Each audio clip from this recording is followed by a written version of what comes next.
జనసేన పవన్ కళ్యాణ్ గారు ఏ రకంగా వస్తారు ఎట్లా వస్తారంట. ఫస్ట్ నేను ఒకటి చెప్తా, 10 ఏళ్ళు మీరు ప్రభుత్వంలో ఉన్నప్పుడు ఎంతమంది మహిళలకు మంత్రులు ఇచ్చారు?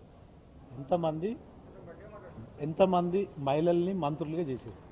ఫస్ట్ క్వశ్చన్ ఇది. మీరు మహిళలకు క్షమాపణ చెప్పాలి. ఎందుకంటే మీరు తప్పితే ఇంకో మహిళ కనిపించలేదు గవర్నమెంట్ ఉన్నప్పుడు. ఒకసారి అర్థం చేసుకొని మీరు మాట్లాడితే, మీరు ఒక్క క్వశ్చన్ వేస్తే 100 క్వశ్చన్లు వేస్తారు తెలంగాణ ప్రజలు. మేమంతున్నది ఇక్కడ తెలంగాణ నాయకులం, తెలంగాణ కార్యకర్తలు, తెలంగాణ గురించే మేము రేపు ఫైట్ చేయబోతున్నాం. మీ మీద కూడా మీరు ప్రభుత్వంలో ఉన్నప్పుడు అనేక సమస్యల్ని ప్రభుత్వం దృష్టికి తీసుకొచ్చినాం. మేము ఇంటర్ విద్యార్థులు అయితే ఏంది, డ్రగ్స్ మీద అయితే ఏంది, అనేక సమస్యలు మీ వైపు తీసుకొచ్చినాం. అదే నల్లమల్ల అడవుల గురించి ఏదైతే యురేనియం తవ్వకాల మీద కూడా రౌండ్ టేబుల్ సమావేశం పెట్టడం జరిగింది. ఇప్పుడున్న ముఖ్యమంత్రి రేవంత్ రెడ్డి గారు మాతో పాటు అప్పుడు పార్టిసిపేట్ చేయడం జరిగింది. ఇవన్నీ అంశాలు మీరు గుర్తుపెట్టుకోవాలి. అప్పుడు లేని ప్రాబ్లం ఇప్పుడు ఎందుకు వస్తుంది అంటే, అప్పుడు మీరు ప్రభుత్వంలో ఉన్నారు, ఇప్పుడు ప్రభుత్వంలో లేరు. మీరు కొన్ని విషయాలలో తిహార్ జైలుకి వెళ్ళి వచ్చిన వాళ్ళు తెలంగాణ ప్రజల ఒక్క గౌరవాన్ని అఘోరపరిచిన పని చేసిరు. మీరు మాట్లాడితే సమాజం ఒప్పుకుంటున్నాము. కవిత గారు ఆలోచించండి ఒకసారి. ప్రభుత్వంలో మీ ఆస్తులు ఎన్ని? 2009లో మీరు ప్రభుత్వంలో రానప్పుడు వీళ్ళ చిట్టా తీయండి, వీళ్ళ ఆస్తులు ఎంత.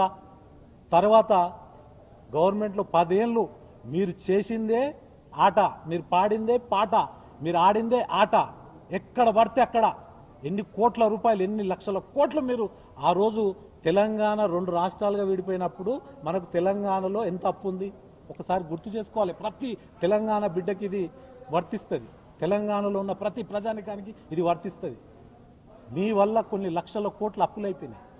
మీరు చేసిన కోణాలు అన్నీ కాదు, కొత్త ఆలోచనలతోటి కొత్త ఎక్కడ నిరుద్యోగులకు ఉద్యోగాలు అన్నారు ఇచ్చిర్రా, నీళ్ళు అన్నారు ఇచ్చిర్రా, డోర్ టు డోర్ ఏది ట్యాంక్ బండ్ దగ్గర మొత్తం హెలికాప్టర్లు ల్యాండ్ చేస్తామన్నారు. ట్యాంక్ బండ్ని కొబ్బరి నీళ్ళు ఉంటాయని చెప్పారు.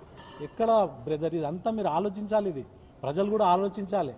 పవన్ కళ్యాణ్ గారు వస్తారనగానే జనసేన అధినేత పవన్ కళ్యాణ్ గారు మంచి ఆలోచనతోటి పార్టీని ముందుకు తీసుకువెళ్ళడానికి ప్రయత్నం చేస్తారు.